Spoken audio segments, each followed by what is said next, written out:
All right, final sleep before Texans Chiefs, an exercise that will make you happy and an exercise that'll kind of make you cringe. The tale of two sides of the rock live in the locker room. Yeah. Good luck. Yeah. It's the locker room on YouTube. You know what it is. Let's get it. Ayy. Locker room. Yeah, we in the locker room. Texas talk. Yeah, you know what we about to do.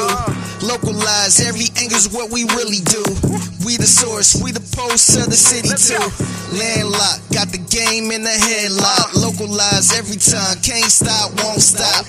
Yeah, we top two and we not too plugged in. It is the locker room, number one source for Texans digital content. I am Landry Locker. We are one sleep away from Texans versus Chiefs. I got an exercise that is going to make you feel optimistic about the Texans, and I got an exercise that's going to make you kind of open your eyes to realistic expectations and what to expect from this ball club when they take the field in Kansas City as currently an 8-point dog.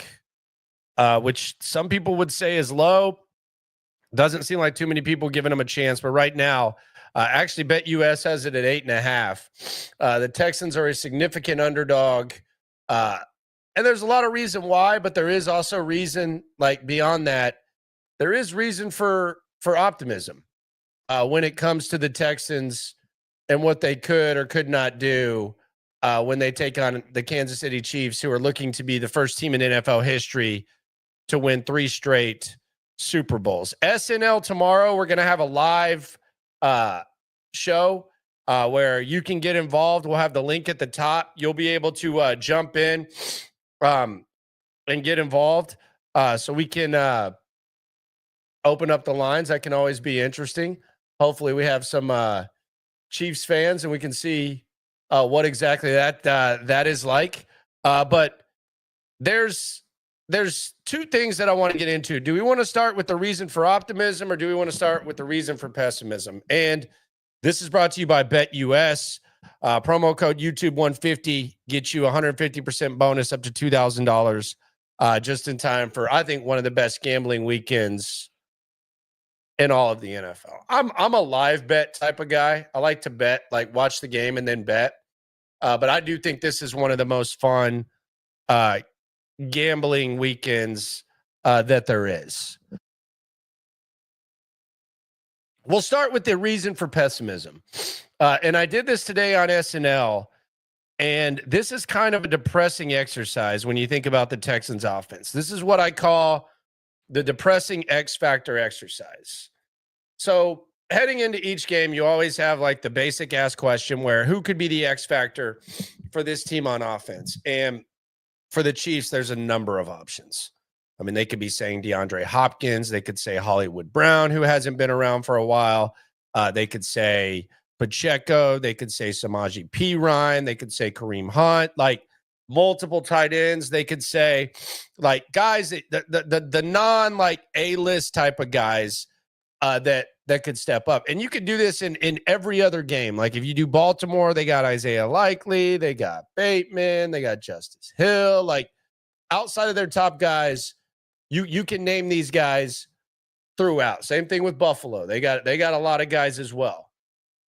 If I take Nico Hollins and Joe Mixon and I ask you, like realistically, as people who watch every snap of this Texans team, and I say who could be the X factors for this Texans team, where are you going?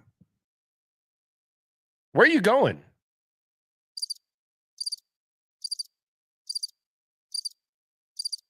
There's not very many places to go. And that's just the reality of the situation with the Texans. You're not expecting Xavier Hutchinson or John Mechie to make a ton of plays. Maybe one here and there. Maybe there's like a situation where Xavier Hutchinson, wish it were Xavier Worthy. Xavier Hutchinson does what he did last game. John Mechie makes a catch and acts like he just won the Super Bowl in points. But there's not a lot of X factors. I see Dalton Schultz. Dalton Schultz is your second leading receiver. That's not an X factor. It's Nico Collins, it's Joe Mixon, and then it's extremely downhill. Primetime's going Jared Wayne. I think that kind of adds to my point. The fact that name's being mentioned. So that's the reality, the sad reality of the Texans offense.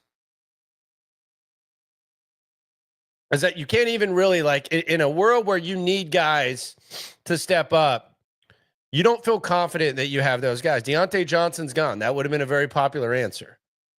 I mean, there's reasons he's gone. It's valid that he's gone, but he's gone. So you no longer have that possibility. Now, let's go to the other side of the ball, though. And on the super chat, Michael R. Says, I feel excited, but I made the mistake last year and flew to attend the butt kicking in Baltimore. I just don't think we have enough scoring options. We lack elite playmakers, I'm assuming you're saying. True that. That's the bad news. You're with me. You're with me on that. We'll get to the good news, though. Jaden Hill says, I see Jared Wayne is about 6'2", 220. Do you think Bobby can scheme him open out there with big body Nico? That can be a nice combo for a playoff run. I don't know if Jared Wayne's like going to be your number 2 option where you have like some sort of nice playoff run with Jared Wayne. I would kind of lean against that, quite honestly. But I will say this, like, if you're just watching the guys warm up, like, and you're just judging by the way guys look when they're warming up, I mean, he looks a lot more the part than John Mechie. There was a sequence in like pre-warm-ups, the small portion where they have the media there. John Mechie drops a pass and Jared Wayne's out there like grabbing one-handed. I don't know if they're going to scheme him open. They can't even scheme open their own guys. So I don't know. Evan says he's going with me as his X factor. Yeah, well, that would be 0 yards, 0 catches. Shane says, was thinking about this earlier, but after all the injuries, I wonder if Nick has any regrets for not trading for a wide receiver at the deadline. Don't know how much of a difference it would have been with a mediocre O-line and QB struggles. I mean, who would you have traded for would be the question. Like, what wide receivers were available? They did bring in Deontay Johnson, who was kind of a guy that was a popular name at the deadline. That obviously didn't work out. That hasn't worked out in multiple spots. But I don't know that Nick should really regret anything as far as skill position guys at this point. Outside of the back end of the roster, I don't know that there's any like second guessing. The evaluation of the offensive line, you can second guess. Dalton Schultz, $13 million a year for pretty much 2 years, 3 years on paper. You can second guess that. Running it back with Hutchinson, Mechie, and the other guys on the back end at wide receiver, I think you can second guess that. Diggs trade kind of worked out. You got Kamari Lassiter. You traded back 19 spots. The injury just kind of backfired, and you're not stuck with the contract. So don't think that. The trade deadline, I don't really think that there's too much to second guess. Doyle says everyone on this team know what to do. This is our chance to prove that we're not effing around. That's true. Which brings me to the good news. And shout out to everybody on the super chat. Much love. Appreciate y'all. SNL Live tomorrow, 1:45. This one's going to be short. I'm not going to lie. This cough has not gone away for a long time. I don't feel sick anymore like I had the flu last week. This cough is just nagging the hell out of me. And I'm kind of on some syrup. But this is the good news. Here's the good news with the Texans. The game changer defensive exercise. So we've gone on the offensive side of the rock, and we've talked about the reason for pessimism and all that type of stuff. And we've had trouble finding X factors. Now let's do this. In a playoff game, there's often a play made by a defensive player that can completely change the game, completely turn things upside down. Some defensive players can actually single-handedly win playoff games, and we've seen it. We've seen it a lot over the course of NFL history. We've seen it quite often. So How many players on the Texans defense could you see making that play? The pick six, the strip sack, just completely wreaking havoc. There's quite a few. Will Anderson. I think Will Anderson can single-handedly change a game and win a game. Daniil Hunter. I think he can do the same. Derek Stingley. Kamari Lassiter. Christian Harris, if he's healthy. I think he's going to be probably a bigger part of what they got going right now. Azeez Al-Shire wasn't on the field last time against the Kansas City Chiefs. The front seven as a whole, the entire D-line. You kind of have that. So on the defensive side of the ball, that's where you're hanging your hat. Like if you're heading into this game and you're saying, man, I really wonder if this is going to be the John Mechie breakout. What are you doing to yourself? Man, if only they can get Hutchinson going. I like that possibility more than Mechie. What are you doing to yourself? Situationally, yes. But as far as breaking this game open, it's going to be a defense. Robert Woods, okay. Outside of Nico Collins, this wide receiver group, these are guys who could easily be out of the league next year. These guys don't, like, these guys are going to be fighting for their NFL lives next year, or should be. So don't beat yourself up trying to figure that out. It's going to be the defense. And it's a really good defense to be dependent on when you actually look at the exercise and compare it to the way that you feel about the offensive side of the rock. Now, what does the Texans win look like? I think it looks a lot like we saw against the Chargers. I don't think you can minimize making Justin Herbert throw 4 interceptions when he's thrown 3 all season. I was guilty, and I still don't think it's the worst thing, of kind of minimizing the Josh Allen performance. It was the worst performance of his career, but he didn't have any guys. It was at home, and I thought the Texans caught the Bills at the right time. I know that now all of a sudden the main talking point is Justin Herbert sucks. He's terrible. He's overrated. He's the most overrated corner or overrated quarterback of all time.